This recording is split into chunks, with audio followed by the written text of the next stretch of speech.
Business law का हम topic पढ़ रहे थे। आपका लास्ट एक टॉपिक है इंटेलेक्चुअल प्रॉपर्टी राइट, जिसको आईपीआर एक्ट भी बोला जा सकता है। इंटेलेक्चुअल प्रॉपर्टी राइट क्या है? एक वाइटल रोल अदा करता है आज के टेक्नोलॉजिकल टाइम में, साइंटिफिक जो टाइम चल रहा है हमारे पास, जो मेडिकल इनोवेशंस हैं उसमें कोई भी कंपनी अगर आज के टाइम में कुछ नया इनोवेशन करती है, कुछ नया टारगेट सेटअप करती है, कुछ नया प्रोडक्ट लेके आती है, तो वो चाहती है कि हम उस चीज़ में अपने आप को ही अलग से दिखाएं। हमारे पास वो चीज़ जो हमारी रहनी चाहिए, कोई बंदा उसको और कॉपी ना कर ले। इसके लिए गवर्नमेंट ने एक एक्ट मार्केट में पास किया हुआ है। बिजनेस में ये रूल बना हुआ है कि कोई भी संस्थान कुछ नया बनाएगी, कुछ नया लोगों के लिए प्रोडक्ट लेके आएगी, कुछ नया सीक्रेट बनाएगी, जैसे कि मेडिसिन बनानी तो सीक्रेट बेस पे बनती है, तो किसी और कंपनी के सब कोई बंदा उनकी कॉपी ना कर ले। अगर कोई बंदा कॉपी करेगा तो उसके ऊपर केस लग सकते हैं। कंपनी वाले खुद केस लगा सकते हैं कि आप किसी का कॉपी राइट नहीं कर सकते हैं, जो किसी का फॉर्मूला है वो बंदा यूज़ नहीं कर सकता। तो इस बेस पे इंटेलेक्चुअल प्रॉपर्टी राइट बना हुआ है। इंटेलेक्चुअल प्रॉपर्टी राइट का मीनिंग इन्होंने क्लियर किया है।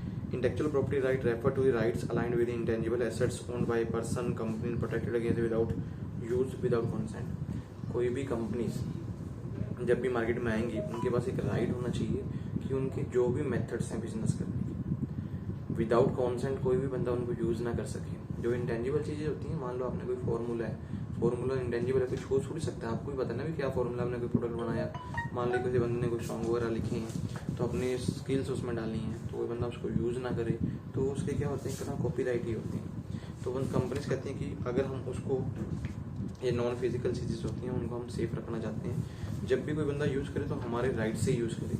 अगर कोई बंदा without condition, without consent use कर रहा है तो उसके ऊपर हम केस लगा सकते हैं, ताकि हमारी कंपनी का नेम एंड फेम जो है बना हुआ है वो खराब ना हो। मान लो कोई बंदा कल गुजर बोल दे कि मैंने बाटा कंपनी का शूज़ बनाया है, ऐसे नहीं भी बोल सकता। बाटा कंपनी का जो लोग है वही कंपनी यूज़ कर सकती है, आप यूज़ नहीं कर सकते। रिबॉक कंपनी होगी, नाइकी होगी, इसके अलावा और भी बहुत सारी कंपनी जैसे एग्जाम्पल बोलते हैं। तो जो प्रोडक्ट कंपनी बनाएगी वो अपना मार्का वो खुद यूज़ कर सकते हैं, आप यूज़ नहीं कर सकते। बैकग्राउंड क्या है intellectual property right in India? India में हम बोल सकते हैं कि बौद्धिक संपदा के हिसाब से इंडियन कॉन्टेक्स्ट चला रहा है। उस टाइम पे क्या होता है, बौद्धिक मीनिंग होता था कि हमारी जो बुद्धि है, जैसे हम एग्जाम्पल बोल सकते हैं, जो हमारे इंटेलेक्चुअल स्किल्स हैं उनको यूज़ करें। उस टाइम पे ये सेट किया गया जो बंदा अपने इंटेलेक्चुअल स्किल्स को यूज़ करेगा, कोई भी बंदा उस चीज़ को यूज़ ना। पहले टाइम एग्जाम्पल में बोलूँ तो जैसे पुराने टाइम में आपने सुना भी हुआ आगरा के लिए कि जो आगरा में ताजमहल बना था, उस टाइम पे जो शासक था उसने क्या किया था, जिन लोगों ने वो ताजमहल बनाया था उनके हाथ कटवा दिए थे, ताकि ऐसी ये जगह जो है कोई बंदा और ना बना पाए। पुराने टाइम से वही चीज़ चली है, लेकिन आज के टाइम में ऐसा कुछ नहीं है कि लोगों के हाथ कटवा देते हैं, जगह गर्दन काट देंगे, ऐसा कुछ नहीं है। लेकिन गवर्नमेंट ने एक रूल पास कर दिया कि आपके काम को हम सेफ कर देंगे, आपको एक स्पेशल लोगो दे देंगे, जो एक इश्तेहार दे देंगे, जो आपका एक कंपनी का आप बोल सकते हैं ट्रेड सीक्रेट बन जाएगा।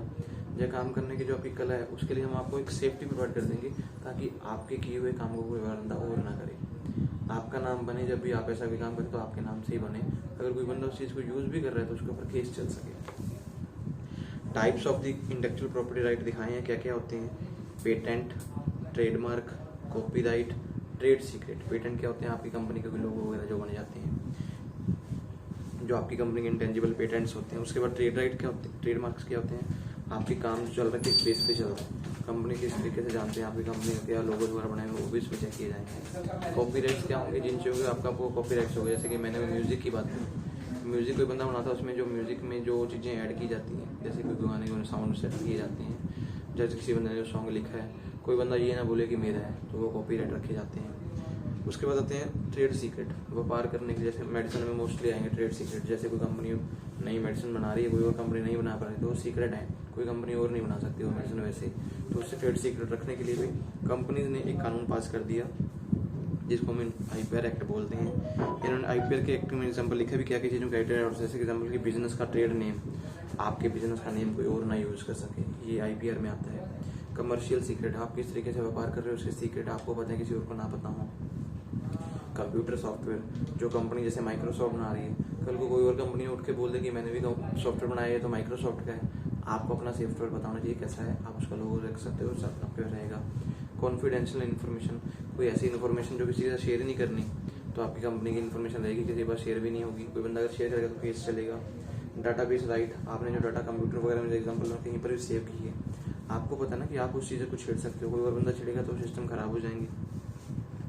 डिज़ाइन राइट, आपकी कंपनी के जो डिज़ाइंस हैं वो राइट आपके रहेंगे। जो प्रोडक्ट आप बना के बेचो जिस डिज़ाइन में, अगर कोई बंदा और बना के बेचेगा तो आप उसके ऊपर केस कर सकते हो कि ये डिज़ाइन कोई और बंदा यूज़ नहीं कर सकता। इन्वेंशंस, कुछ नया बना रहे हो, कोई बिजनेस के लोगो बना रहे हो, जो आपने लोगो अपने बिजनेस का दे दिया वो आपका रहेगा, कोई बंदा और उस लोगो को यूज़ नहीं कर सकता। Service marks, trademark, work of authorship means service mark, service देने के जो हम बोल सकते हैं कि जैसे मैं एकदम एग्जाम्पल दूँ, मैकडी है, मैकडी सर्विसेज का काम करता है, बर्गर वर्गर बेचते हैं, तो वहाँ पे सर्विसेज का उनका अपना ट्रेडमार्क है कि हम जो सर्विसेज इस तरीके से दे रहे हैं कस्टमर को, थ्रू मार्केट भी दे रहे हैं। इस तरीके कोई बंदा और बोले मैं भी मैकडी का काम करूँगा, वैसा नहीं कर सकते हैं, आपको अपनी कंपनी का नाम अलग से रखना पड़ेगा। इस चैप्टर में हम 3 चीज़ों को अलग अलग तरीके से पढ़ेंगे, पेटेंट, ट्रेडमार्क और कॉपीराइट को। सबसे पहले बात करते हैं पेटेंट। जब भी कुछ नया, कोई भी बंदा कुछ नया इन्वेंट करता है, इन्वेंट करना है कुछ नया बनाता है, आपने कुछ नई इन्वेंशन कर दी। इन्वेंशन हम ऐसा बोलें कि कोई भी ऐसी चीज़ जो आज तक किसी बंदे ने नहीं की हुई, और वो जो चीज़ आपने की है लोगों के सूटेबल लेवल के लिए है, मीन्स लोगों को बेनिफिट उसमें होने वाले हैं, तब आप उस चीज़ को बोल सकते हैं कि आपका ये पेटेंट हो गया। कि ये मैं एग्जांपल बोलूँ कि नए फ़ोन आपने निकाल दिए एग्जांपल के तौर पे, वो नए फ़ोन अगर आप निकालें उसको आप लोगों को उनसे फ़ायदा होने वाला है, तो वो आपका पेटेंट बन जाएगा। कोई और कंपनी उस चीज़ को नहीं बना सकती, अगर बनाएगी तो अपना कंपनी का अलग से नाम रखेगी, आपका नाम यूज़ करके नहीं बेच सकते मार्केट में। इन्होंने एग्जांपल बोला, कोई भी आपने न्यू टेक्निकल सोल्यूशन कर दिया, टेक्नोलॉजी बेस पे नया सोल्यूशन, मान लो आपने 5G बना दिया, एग्जांपल 5G का 6G बना दिया, तो आपका पेटेंट बन जाएगा कि आपकी कंपनी ये काम करके बैठी हुई है, कोई और बंदा नहीं बोल सकता कि मैंने ये काम किया हुआ। क्राइटेरिया क्या होता है, किसी बंदे ने अगर पेटेंट लेना है, पेटेंट के लिए सब्जेक्ट मैटर होना चाहिए, आपने किस बेस पे काम किया है ये क्लियर पता होना चाहिए। ऐसा नहीं आप बोलें कि मुझे गवर्नमेंट को जाकर बोलें कि मुझे आप पेटेंट इशू कर दो, आपके पास कुछ सब्जेक्ट मैटर होना चाहिए जिसके बेस पर आपने कुछ नया किया है, तभी आपको कंपनी गवर्नमेंट जो है कोई प्रोडक्ट या फिर प्रोसेस आप लेके जाएंगे तो गवर्नमेंट आपको परमिशन देगी। इंडस्ट्री की एप्लीकेबिलिटी होनी चाहिए, आप जिस कंपनी को काम कर रहे हो वो इंडस्ट्री जो है इंडस्ट्री एक्ट में पास हुई होनी चाहिए, रजिस्टर्ड होनी चाहिए, तब जाके आपको पेटेंट मिल सकता है। नोवेल्टी, जब भी पेटेंट की बात करोगे तो कुछ नया किया होगा तो भी आपका पेटेंट बनेगा। मीन्स आप ऐसे नहीं बोल सकते प्रायर किसी ने पहले से कोई आर्ट की हुई थी आप बोलोगे ये मेरा पेटेंट बना दो, वो कभी नहीं हो सकता। इन्वेंटिव स्टेप, आपने एक स्टेप कुछ आगे नया किया, मान लो कोई प्रोडक्ट चल रहा है आपने उसमें कुछ नया कर दिया, वो लोगों को उससे ज़्यादा बेनिफिट होने लगा है तो उसको पेटेंट बोल सकते हो। पेटेंट में स्पेसिफिकेशन भी होना जरूरी है।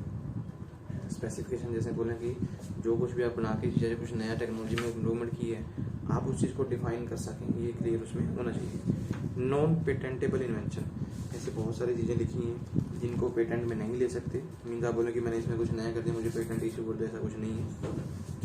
सबसे पहले invention which are frivolous and contrary to well established natural law, कानून जो गवर्नमेंट के कानून बने हुए हैं, जो नेचुरल लॉ बने हुए हैं, आपको बोले इसमें मैं नया कानून ऐड कर दूंगा, ये पेटेंट नहीं होता। कानून नहीं पास करोगे, वो रूल है इकोनॉमी का, उसमें कानून तो पास होने ही होने हैं। इन्वेंशन जो commercial exploration could be country public, जो मान लो गवर्नमेंट ने कोई रूल्स एंड रेगुलेशन पब्लिक के लिए बनाए हुए थे, आप बोलेंगे नया रूल मैं बना के बता दूँ, ये भी पब्लिक के लिए इशू कर दूँ, तो आपका पेटेंट नहीं बन सकता।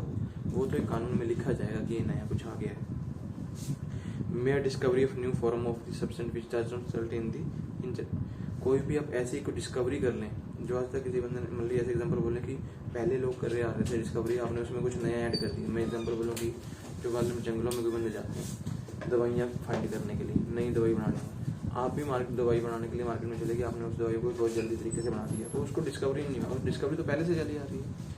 अगर किसी चीज़ का आज तक कोई इलाज नहीं मिला है, उसका इलाज आप फाइंड कर दें तो हम उसको डिस्कवरी मान सकते हैं। उसके अलावा मेथड ऑफ एग्रीकल्चर, हॉर्टिकल्चर, आप बोलेंगे कि मैं एग्रीकल्चर में कुछ नया कर रहा हूँ, नए तरीके से खेती बाड़ी कर रहा हूँ, यहाँ पर पेटेंट नहीं होता। नए तरीके से खेती बाड़ी करने वाले बहुत सारे पर्सन बैठे हैं। हॉर्टिकल्चर, मुर्गी पालन कहता मैं भी कर रहा हूँ, बहुत बंदे भी कर रहे हैं। आप कुछ और तरीके से मुर्गियाँ पाल रहे हो तो आपका पेटेंट नहीं बन सकता। प्लांट्स, एनिमल, जैसे कि पौधे हो गए, जानवर हो गए, आप उनको संभालने का कुछ नया काम कर रहे हो तो आप उसको नहीं बोल सकते कि आपके लिए कोई पेटेंट है। आपने कंप्यूटर का प्रोग्राम, कोई मैथिकल टेक्निक्स, जैसे मैं बोलूँ कंप्यूटर में हम एक्सेल में काम करते हैं, एक्सेल में फॉर्मूला लगाते हैं, आप बोलें कि मैंने कोई नया फॉर्मूला बना के लगा दिया, जल्दी से ट्रिक में सॉल्व कर दिया, तो आपके वो पेटेंट नहीं माना जाएगा, वो ट्रिक मानी जाएंगी। Literary, dramatical, musical artist work, जो भी ड्रामा करने वाले पर्सन होते हैं या फिर पिक्चर बनाने वाले एक्टर्स हो गए या कोई गाना गाने वाले पर्सन हो गए, ये कोई पेटेंट नहीं होता। गाना वाले पर्सन तो बहुत से लोग गाना गाते हैं, आपने कुछ नया लिखा है वो आपका हो सकता है, लेकिन ये गाना आपने गा दिया किसी का, आप बोलेंगे कि मेरा पेटेंट, ऐसा कुछ नहीं है। कोई भी बंदा कुछ को भी गा सकता है। कोई स्कीम का नया रूल बना दिया आपने, कंपनी में रूल्स एंड रेगुलेशन बना दिए, तो ये कभी भी आपके पेटेंट नहीं माने जाते हैं। प्रेजेंटेशन ऑफ इन्फॉर्मेशन, मैं एग्जांपल करूँ, जैसे मैं पढ़ा रहा हूँ, कल को कोई और पढ़ाने वाला आएगा तो उसका अलग तरीका होगा पढ़ाने का, तो वो भी पेटेंट नहीं माना जाता। टोरोग्राफी ऑफ इंटीग्रेटेड सर्किट्स, कंपनी में जो सर्किट्स लगे होते हैं, आपने कोई टोरोग्राफी नई तरीके से सर्किट्स लगा दिए तो वो भी इन्वेंशंस नहीं माने जाते हैं। इन्वेंशन के लिए इन्होंने केस लिखा है, कोई कंपनी है स्ट्रिक्स लिमिटेड वर्सेस महाराजा अप्लायंस लिमिटेड। महाराजा अप्लायंस में भी शायद आपने सुना होगा कंपनी स्ट्रिक्स लिमिटेड, इन दोनों कंपनी ने आपस में कंपटीशन करके दिखाया हुआ है, हमने कुछ नया इन्वेंशन किया तो कैसे कर सकते हैं। फिर आता है रेवोकेशन ऑफ पेटेंट, कोई भी गवर्नमेंट आपके पेटेंट को रेवोकेट भी कर सकती है अगर आपका पब्लिक का इंटरेस्ट वाला, मान लिया आपने कुछ काम नहीं किया तो गवर्नमेंट मना कर देगी, जिससे लोगों को कोई नुकसान हो रहा है तो आपका पेटेंट खत्म कर दिया जाएगा। हाई कोर्ट में पिटीशन लग गई तो पेटेंट खत्म हो सकता है। अगर किसी कंपनी ने अपनी कंपनी को रजिस्टर्ड अनरजिस्टर्ड कर दिया तो पेटेंट आपका खत्म हो जाएगा। अगर आपके पेटेंट की जो फीस होती है हर साल रिन्यूअल वाली, अगर आप रिन्यूअल फीस नहीं पे कर रहे हैं तो भी पेटेंट आपका खत्म हो जाता है। पेटेंट जब भी इशू होगा किसी भी कंपनी को मिनिमम 20 साल के लिए इशू होता है, और ये 20 साल के बाद कंपनी को दोबारा से उस पेटेंट को लेने के लिए एप्लीकेशन गवर्नमेंट के पास डालनी पड़ती है। पेटेंट का रजिस्ट्रेशन प्रोसेस क्या है, पेटेंट को रजिस्ट्रेशन करवाना तो ई फिलिंग होती है, ऑनलाइन अप्लाई कर सकते हैं गवर्नमेंट की साइट पे जाके, इनिशियल पब्लिक ऑफर के अकॉर्डिंग, स्टेक होल्डर के अकॉर्डिंग आप अप्लाई कर सकते हैं। इसको फीचर करना है, सॉरी अप्लाई करना है तो आप वेब बेस्ड सिस्टम में जाइए, डिजिटल साइन अप्लाई कीजिए, जो आपके पास पासवर्ड है वो उनको रख के आप गवर्नमेंट के पास जो भी डिटेल्स हैं उनको दे के अपनी प्रोफाइल क्रिएट करके अपनी कंपनी का नाम बता के नया इन्वेंशन जो आपने किया उसकी स्पेसिफिकेशन दे के आप इसकी रजिस्ट्रेशन करवा सकते हैं। इसके रजिस्ट्रेशन के लिए फॉर्म 1 भरना पड़ता है, आपके पास प्रूफ ऑफ राइट होना चाहिए, उसके लिए आप प्रूफ ऑफ फॉर्म नंबर 2 भरेंगे।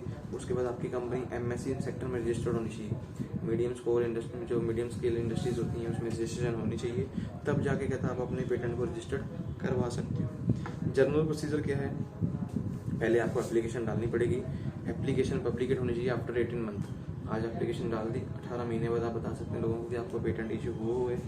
पेटेंट पहले से प्री ग्रांट ऑपोजिशन होना चाहिए, पहले आपने ऑपोजिशन में डाला होना चाहिए, फिर जाके उसकी अप्रूवल होनी चाहिए।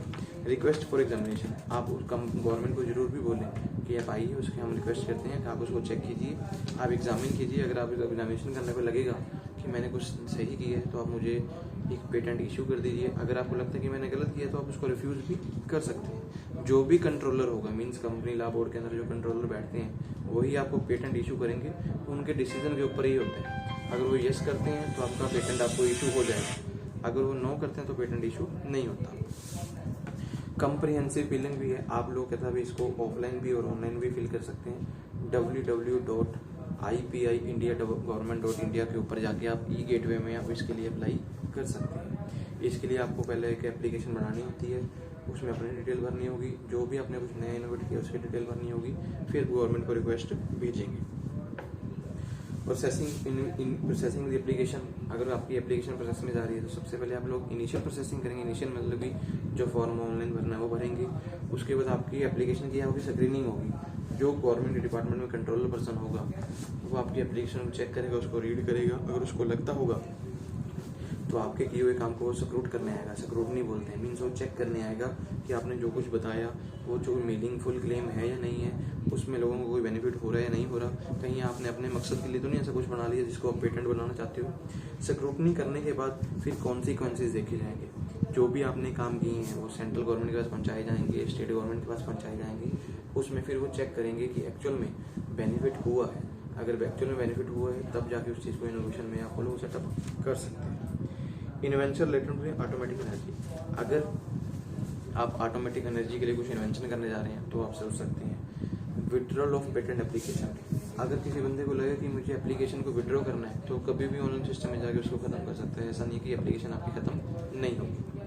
पब्लिकेशन ऑफ पेटेंट एप्लीकेशन, अगर आपकी पेटेंट आपको इशू हो गया है तो 18 महीने के अंदर अंदर आपको पब्लिकेशन करना होता है कि हमने ये नया कुछ किया था, हमें गवर्नमेंट की तरफ से परमिशन मिल गई है, हमने न्यू इन्वेंशन किया, उसका पेटेंट हमें मिल गया है, हम लोग उसको कोई और बंदा हमारा इस चीज़ को यूज़ ना कर ले। जब भी आपने पब्लिकेशन करनी है तो उसमें आपका एप्लीकेशन नंबर होना चाहिए, कंट्री होनी चाहिए, किस कंट्री में आपने काम किया, कौन सी तारीख को आपने एप्लीकेशन फिल की थी, कब आपने वो इनोवेशन की थी वो भी इसमें क्लियर होनी चाहिए, और कब गवर्नमेंट ने आपको परमिशन दी है तो आप पब्लिकेशन कर सकते हैं। इफेक्ट क्या होता है पब्लिकेशन का, जब भी कोई कंपनी इसको पब्लिकेट करती है तो पब्लिकेशन करने से ये होता है कि कल को कोई और बंदा भी अगर काम करेगा तो आपका नाम नहीं लगेगा। पहली बात तो वो बंदा वो काम कर नहीं सकता जो आपने किया हुआ है, आपका नाम लेके नहीं कर सकता, मतलब कर सकता है लेकिन आपका नाम लेके नहीं कर सकता।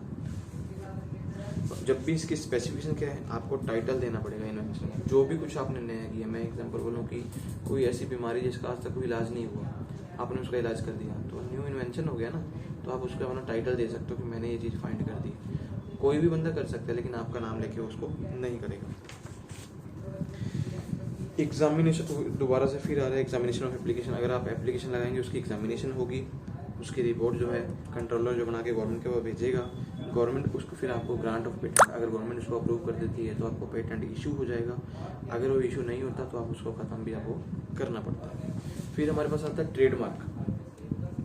ट्रेडमार्क क्या होता है, कोई वर्ड, कोई फ्रेज, कोई डिज़ाइन, कोई सिंबल, कोई कम्बिनेशन ऑफ द वर्ड्स। जब आप किसी गुड्स के ऊपर कोई ऐसी चीज़ें सेटअप करते हो, कोई डिज़ाइन बना लिया, कोई आपने इसको सिंबल बना लिया गुड्स बनाने के लिए, तो आपकी कंपनी की ट्रेडमार्क रहती है। अब ट्रेडमार्क एक्ट भी गवर्नमेंट ने 1999 में सेटअप किया था। कोई भी कंपनीज जो मार्केट में आएंगी अगर चाहती हैं कि उनके बिजनेस नाम के ऊपर कोई और बिजनेस ना हो तो अपने बिजनेस को रजिस्टर्ड करवा सकते हैं, अपने नए डिज़ाइन को रजिस्टर्ड करवा सकते हैं। तो इसके लिए उन्होंने बोला कि आपकी कंपनी का एक ब्रांड होना चाहिए, ब्रांड को कोई और बंदा कॉपी ना करे। इसमें आप बोल सकते हैं ट्रेडमार्क जैसे नेम के बाद signature, word, letter, numerical, shape of goods, packing style, ये सब कुछ आपका जो है इसमें कंप्लीट होता है। इसमें जो है हम बोल सकते हैं कि ट्रेडमार्क में कंप्लीट होता है। ये ट्रेडमार्क का एक्ट जो आपके पास है 1999 वाला है, 1999 के अकॉर्डिंग ही आप इसको रजिस्ट्रेशन करवाएंगे।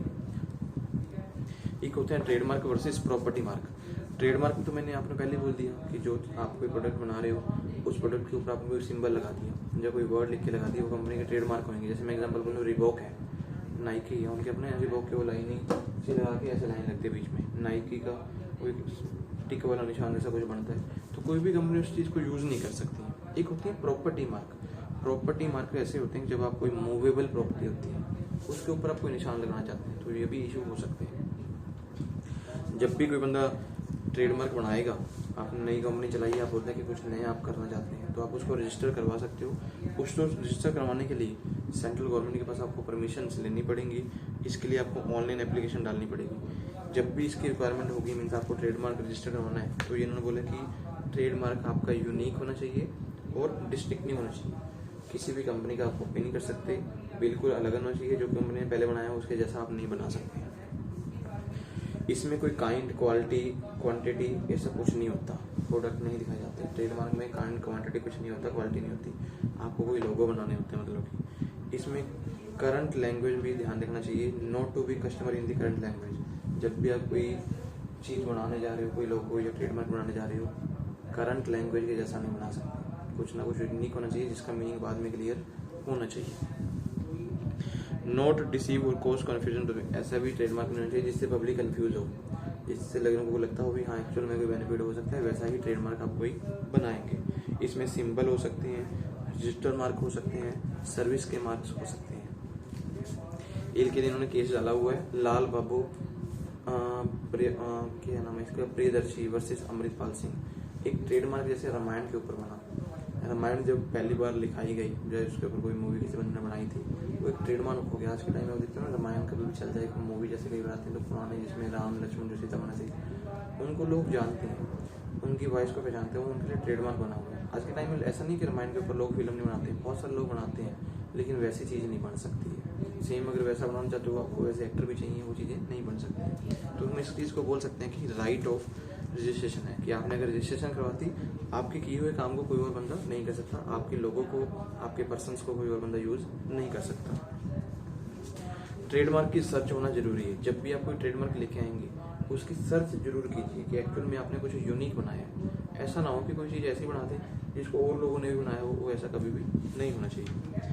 Who may apply trademark, trademark के लिए कहता कौन अप्लाई कर सकता है, कोई भी प्रोपराइटर, कोई भी इंडिविजुअल, कोई बिजनेस चला रहा है, कोई भी कंपनी भी अप्लाई कर सकती है, कोई एसोसिएशन ऑफ पर्सन भी अप्लाई कर सकते हैं, कोई सोसाइटी भी अप्लाई कर सकती है, हिंदू अनडिवाइडेड फैमिली भी अप्लाई कर सकती है, पार्टनरशिप फर्म भी अप्लाई कर सकती है, गवर्नमेंट फर्म भी अप्लाई कर सकती है, जॉइंट एप्लीकेंट भी अप्लाई कर सकते हैं। 2 पर्सन मिलकर बिजनेस कर रहे हैं, उन्होंने अपना एप्लीकेशन देना है तो वो भी अप्लाई कर सकते हैं। जब भी आप फीस ट्रेडमार्क को रजिस्टर करवाने जाएंगे, इसकी फीस है, अगर तो आप फिजिकल मतलब पेपर लेके जाएंगे तो इसकी फीस 5,000 रुपये है। अगर आप कहते हैं ई फिलिंग करेंगे ऑनलाइन, अगर कोई इंडिविजुअल पर्सन कर रहा है, मान लो मैं हो गया आपको करूँ, तो ऑनलाइन फीस 45 है। अगर हम लोग अदर केसेस में आते हैं, जैसे हमने और पढ़ा Hindu undivided family, partnership firm, company form, अगर ऐसी कोई संस्थान है तो अगर ऑनलाइन फिल करेंगे तो उनकी फीस 9,000 रुपये है, अगर ऑफलाइन फिल करेंगे तो 10,000 रुपये है। इसके अलावा जब भी आपको ट्रेडमार्क इशू हो जाएगा, इसकी आपको रजिस्ट्रेशन दोबारा करवानी पड़ती है, मीन्स रिन्यूअल करवानी पड़ती है। हर एक बंदे को उसकी रिन्यूअल फीस 9,000 रुपये ऑनलाइन में, अगर ऑफलाइन करवाना है तो 10,000 रुपये रिन्यूअल फीस आपको देनी पड़ती है। रजिस्ट्रेशन प्रोसेस वही है सेम जो पेटेंट में ही, आपको ऑनलाइन एप्लीकेशन डालनी होगी, कंट्रोलर आपकी एप्लीकेशन को वेरीफाई करेगा, फिर उस वेरिफिकेशन करने के लिए स्क्रूटनी, पहले स्क्रूटनी होगी, चेक करेगा, फिर वेरिफिकेशन करने के लिए आपके पास आएगा, जो कुछ आपने एक्स्ट्रा कुछ किया है उसके अलावा देखेगा भी किसी और बंदे ने वो काम तो नहीं, किसी और कंपनी ने रजिस्ट्रेशन तो नहीं करवाई हुई, सेम मिलता जुलता तो नहीं है। ग्राउंड्स उसमें चेक करने के बाद आपको ट्रेडमार्क जो है इशू हो जाएगा। फिर आते हैं अभी कॉपीराइट। कॉपीराइट का मतलब क्या होता है, जब आपको एक राइट मिल जाता है कि आपका किए हुए काम को कोई बंदा और यूज नहीं कर पाएगा। ये कॉपीराइट मोस्टली आर्टिस्ट वर्क में होते हैं, जैसे एग्जांपल बोले कि books, music, painting, sculptures, film, computer program, database, advertisement, map, technical drawings, इन चीज़ों के ऊपर कॉपीराइट मिलते हैं। अगर आपने कोई बुक लिखी है तो आपका कॉपीराइट हो जाएगा। कोई बंदा आपकी बुक को ये नहीं बोल सकता कि आपकी बुक नहीं है, मेरी बुक है। आपने कोई फिल्म बनाई है तो आपके नाम पे रहेगी, कोई बंदा ये नहीं बोल सकता कि उसकी फिल्म बनाई हुई, मीन्स आपका कॉपीराइट उसके ऊपर हो जाता है।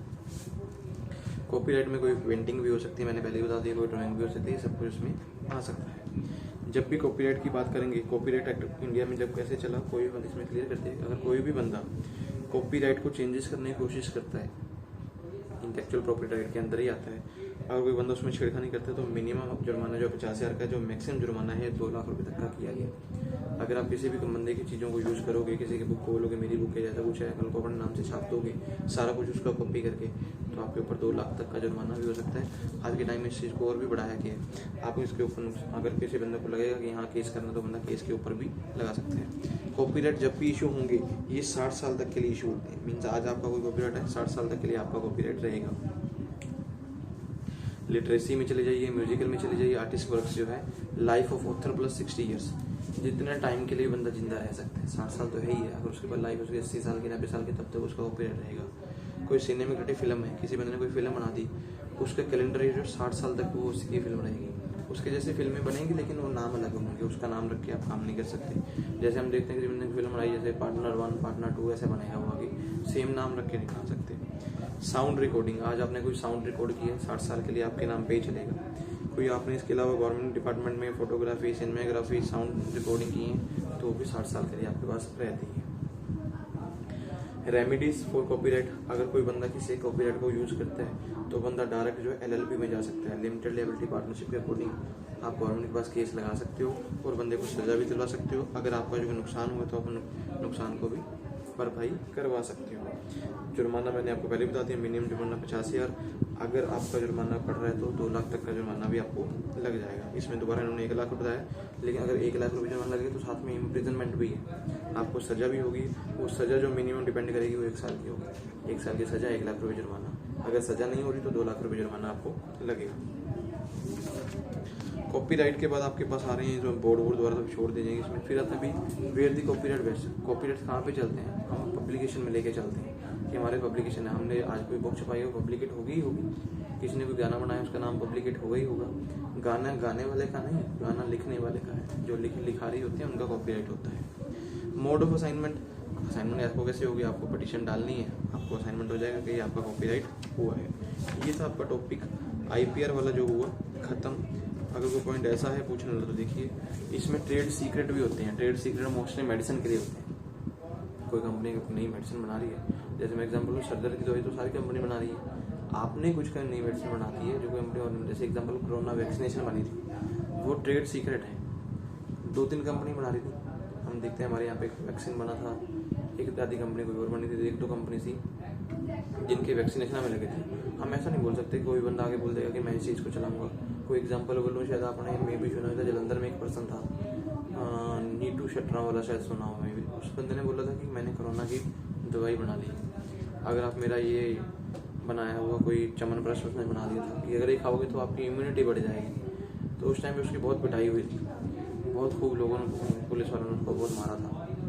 एक पत्रकार उसका इंटरव्यू ले रहा था, आप बोलते हो कि आपको ये सिस्टम इम्यूनिटी बढ़ जाती है, तो उसने पत्रकार को बोला कि आप खा लो, आपकी इम्यूनिटी बढ़ जाएगी। पत्रकार ने भी नहीं खाया था। तो वो क्या होता है कि जो इम्यूनिटी बढ़ाने वाले प्रोडक्ट हैं वो जिन कंपनी ने बनाए हैं उनके वो कॉपीराइट्स हैं। जो वैक्सीनेशन बनी या जो मेडिसिन बनी है वो गवर्नमेंट की तरफ से कॉपीराइट्स हैं। कॉपी सीक्रेट या ट्रेड सीक्रेट बोल सकते हैं, कोई भी कंपनी उसको नहीं बना सकती। आप अपनी मनमर्जी से बोलोगे मैंने बना दिया, लोगों के फेवर वाली चीज़ ना हो। उसने पता नहीं क्या चमन ब्रश बना दिया, तो उसने बोला कि मैं लोगों को खिलाता हूँ, लोग बेनिफिट में चले जाएंगे। किसी भी बंदे ने नहीं खाया था, क्योंकि लोगों को पता था कि इसको खाने से कुछ भी हो सकती है। जो बंदा बेवकूफ़ है, कल को नया कुछ कर देगा तो हमें प्रॉब्लम क्रिएट होगी। तो कभी भी ऐसा कोई किसी बंदे को काम को कॉपी ना कर सके, इसके लिए गवर्नमेंट ने बिजनेस लॉ के अकॉर्डिंग लॉ पास किया हुआ है कि इंटेलेक्चुअल प्रॉपर्टी राइट्स आप लोग यूज़ कर सकते हैं। इसमें पेटेंट को भी रजिस्टर करवा सकते हैं अगर न्यू इन्वेंशन करेंगे, कॉपीराइट भी करवा सकते हैं कि आपने कोई ना काम किया आपका ही रहेगा। उसके अलावा ट्रेड सीक्रेट में भी आप जा सकते हैं। कोई व्यापार कर रहे हैं, कोई प्रोडक्ट बनाया आपने जो सीक्रेट रहना चाहिए, तो आपके नाम पे ही वो सीक्रेट रहते हैं। तो ये आपको टॉपिक हुआ खत्म, बुक भी आपकी खत्म हुई। कोई पॉइंट ऐसा हो पूछना हो तो देखिए।